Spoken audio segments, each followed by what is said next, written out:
काठमाडौँको कोलाहलबाट मात्र 55 किलोमिटर टाढा काभ्रे जिल्लामा एउटा यस्तो ठाउँ छ जसलाई महाभारत श्रृङ्खलाको राजा भनिन्छ।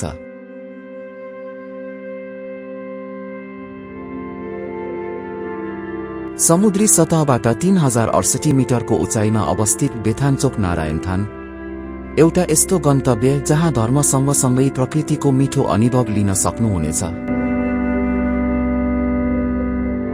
हाम्रो यात्रा काभ्रेको बेथानचोक गाउँपालिका ढुङ्खर्कबाट सुरु हुन्छ।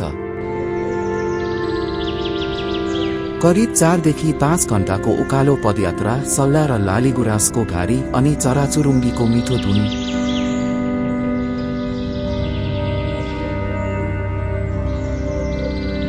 वसन्त ऋतुमा त यहाँका पाखाहरू रातान्ने गुराँसले बेहुलीझै सजिन्छन्।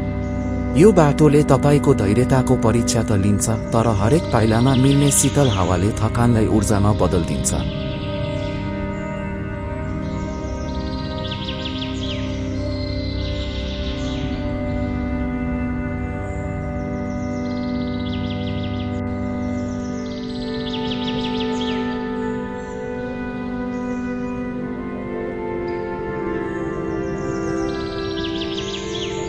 बेथानचोक केवल एउटा पहाड मात्र होइन, यो आफैलाई चिन्ने एउटा माध्यम हो।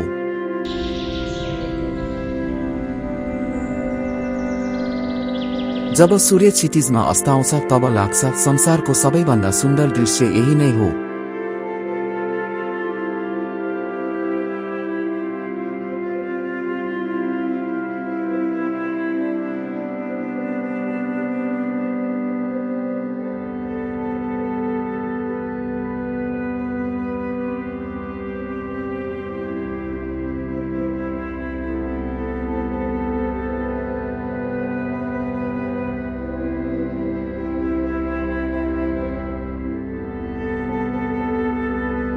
चुचुरोमा पुगेपछि एउटा सानो मन्दिर देखिन्छ, भगवान विष्णुको निवास नारायणथान।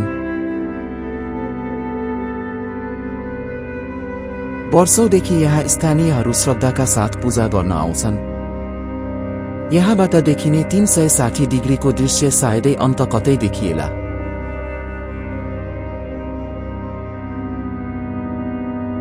उत्तरतिर हेर्दा सगरमाथा, मनासलु, गणेश हिमाल र लान्टानको लामो लस्करले तपाईलाई स्वागत गरिरहेको भान हुन्छ।